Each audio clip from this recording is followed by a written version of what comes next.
Okay guys, so I just got done with a little bit of browsing around the shops here in Hong Kong. Actually Hong Kong to be more important. That's without ado, I actually picked up this figure right here. This special edition, I think, Bumblebee. I've never seen it before. It was the last one and it was in the back, way back in the corner, and I just caught my eye. So I think it's about time for another review, guys.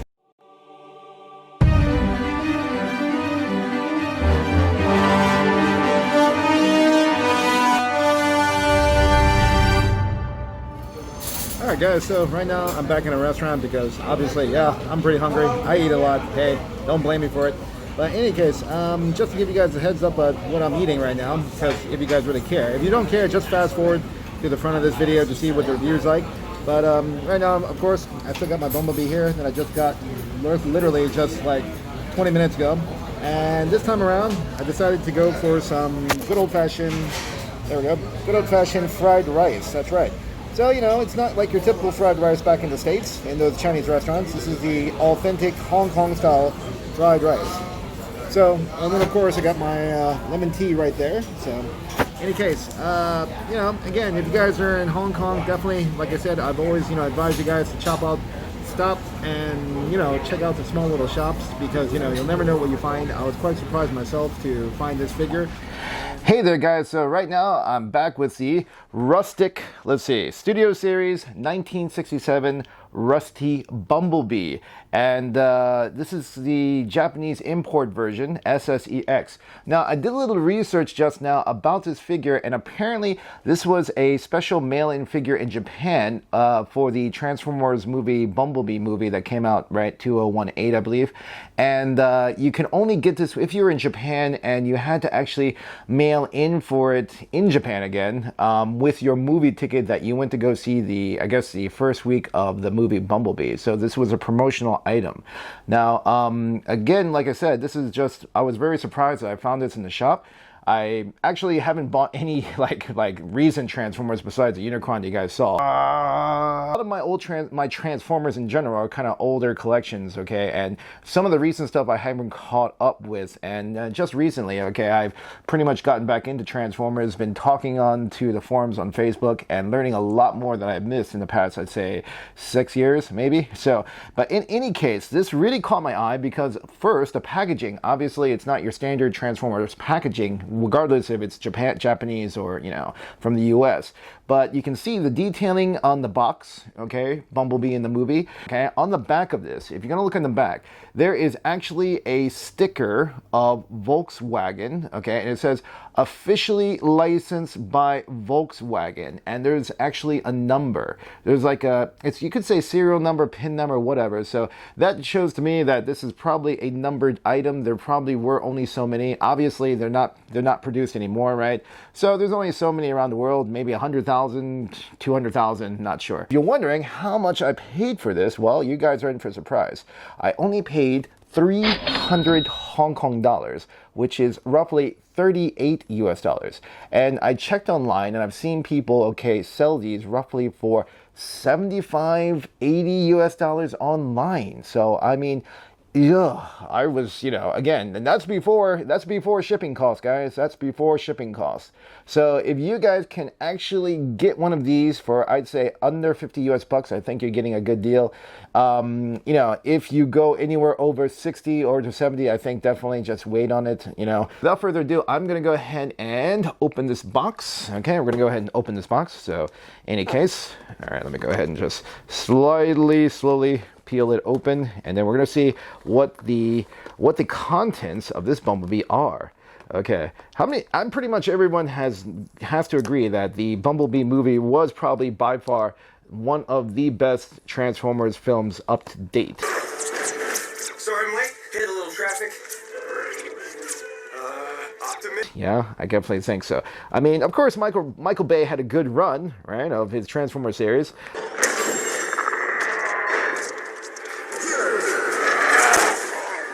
However, I do agree that the Bumblebee spinoff was definitely by far the best. I mean, in terms of, you know, the beginning action sequence of Cybertron. They broke into the front lines! I've lost contact with the Capitol! Too many of them! and then everything from all the nostalgic, retro things back in the 60s, right? That was just, incredibly amazing. So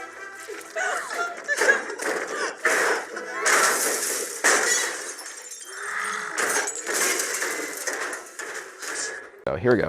All right, so I'm opening this from the bottom, guys, by the way. All right, slide this guy out. Let's see what we got. All right, so here we go. Here it is right here. Okay, so in the beginning, or in the front, in the front you get this, I guess you could say, limited edition Bumblebee Keychain. It's a nice plastic keychain. Let me see if I can pop this guy out and show everyone in detail. You guys will see a better detail in a minute. So it's basically, it's not rubber, it's actually plastic. It's like a thick acrylic plastic with the logo of, Transformers Bumblebee on the back and the front. So it's a circular, so it's a nice little, freebie that you get if you buy this particular Bumblebee. Then we got Bumblebee here, right there, as it is. Now, I'm pretty sure that it's probably going to fall upon the same mold and everything exactly the same as the, US version of the Studio Series Bumblebee. So I'm pretty sure there probably won't be too many differences. Although this one, with the rusty detailing, maybe it could have a bit more detailing and rustiness, than the previous figures. I'm not sure. But if you guys do know, you guys comment please below in the video. So, and then of course you have the instruction booklet, in Japanese, obviously, there's in Japanese. And of course it's got some information, website, everything, you know the deal. Okay, so anyways, it's time for us to get some close-up shots. And here we have Bumblebee up in the close-up version. So right now you can see he's got 3 accessories, one which is his battle sword, which can be attached over here on his arm on this side, just like that, Next you have his, battle-ready Gatling beam gun, you could per se. And to insert this, you need to detach his right arm and then just go ahead and put it inside the peg, as you see right here on the side. And of course, last but not least, he's got his battle mask, interchangeable head. Now the head part has to be actually pulled off first from the front, and then you can replace it with the head that it gives you. So if you want to have him battle ready mode, you can take the head over here and just pop it up from the front, just like this. Let's go ahead and see if I can pop him off without trying to destroy anything else on this Bumblebee. Let's see. Be careful not to gently pull off from the front. Oh, there we go. He's headless. Oh no, Bumblebee, you're headless. Oh boy. All right, and of course replace with his battle-ready, Bumblebee head. Where we go, and there he is. He's ready for battle. He's ready for Starscream. Of course, he ended up, taking on Starscream at the end. Now, one thing I did notice about this figure, because again, this is the actually first Studio Series that I have purchased. So actually, again, I haven't actually have any other Studio Series besides this one. And I've noticed that its joints over here around the leg are quite loose around the knee. So it takes a little just, changing to get him to stand properly. Otherwise, they're not very tight. So if you do get this figure, just be mindful of the fact that his knee joints here, his legs right here, are a bit loose. I'm not sure if it's just because of this particular figure or if all of them came like that. But I mean, he is, he's quite posable. But again, if you want him to stand straight up, you do need to just take caution that it's easy for him to fall over simply because the joints around the knee area aren't that tight. As far as his arms go, though, and his hands, these are tight right here. The shoulder pieces right here, the ball joint from the plastic, this is really tight. So you don't have to worry about if you want to pose him, using the upper body. But for the lower body, especially around the hip waist and the knees maybe be a bit okay. But the hip right here, wow, really sort of loose, so it's not really stiff. So just take caution if you do try to, put him in some arrangement, that you do need to be careful with his with the joints. And now here he is in battle ready mode with his battle faceplate, his sidearm knife, or you could say his sword, you could say, and of course he's got his Gatling gun right there, ready for action. Again, just a really, really fine job again by Takara Tomy. Won't go into doing a transformation video simply because this figure is already pretty much 3 to 4 years old, and a majority of you already probably have the US version, or if not, just the normal version. This is primarily a video just to show you what it's like if you wanted to get the SSEX Studio Series Rusty Bumblebee, which was, again, it was a Japanese exclusive. So I think for pretty much the collector, if you're looking into, getting one of the Takara Tomy exclusive figures, this is definitely a good one to choose, simply because, of course, it comes with, the nice packaging, the boxing, and, of course, itself, the figure itself with its nice design, colors, and detailing to the rustiness, as you can see from the original Bumblebee movie back a few years ago. And now to do some size comparisons. First off, we're going to go ahead and start with the oldies but goldies Dinobot. Here's Dinobot Snarl, that is, aka Snarl. This is the Toy World version of Snarl, the third-party company. And you can see Snarl and Bumblebee just look, well, roughly relatively in comparative size. If there was if the dinosaurs were still alive, especially if they were really, Dinobots these days, I'm sure the size comparison pretty much matches right there. What do you think? Oh, Bumblebee, you better get going. And here he is right now in side-by-side comparison with the MP26 Road Rage. As you can see, the actual scale looks very, very, just pretty much similar. I think this is a very good comparison because you can see that both cars right here virtually fit on the same scale. Although one's a masterpiece and one, of course, is just a studio series. On to some side-by-side comparisons in his transformed robot mode. We'll start off with MP14 Masterpiece Red Alert. So really the size comparison is actually pretty good even in car mode and in robot form when you look side by side by him. Although this Bumblebee is not a masterpiece series, he does actually fit, partially well. As you can see, Red Alert, he's, all in his action mode right there. He's actually holding a pot. Yeah, I wonder what he's cooking.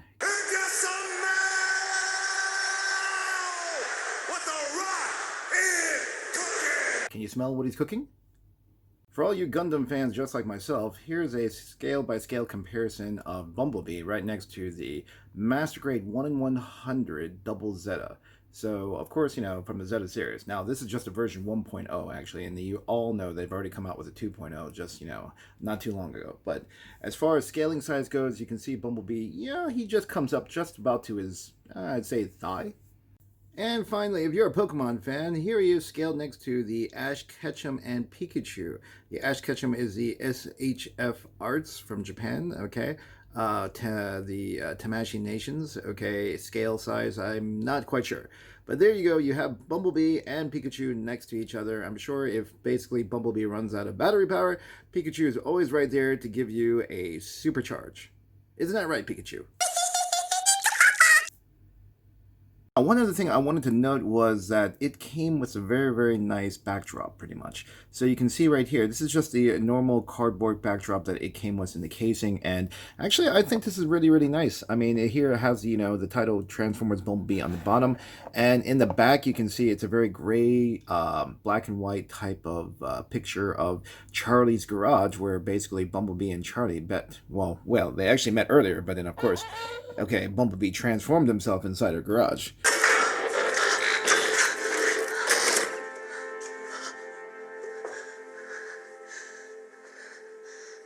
It's a very good plaque. It's definitely a good way for a display, especially since, if you have this model, or if you want to display other figures that come from the same movie line, this is really a good backdrop. I know the other studio series, which aren't the limited edition ones or aren't the special ones, also come with a backdrop. But this one I quite like. I just definitely like the whole, nostalgic feel. Definitely coming from the movies. Good vibes. Definitely good vibes.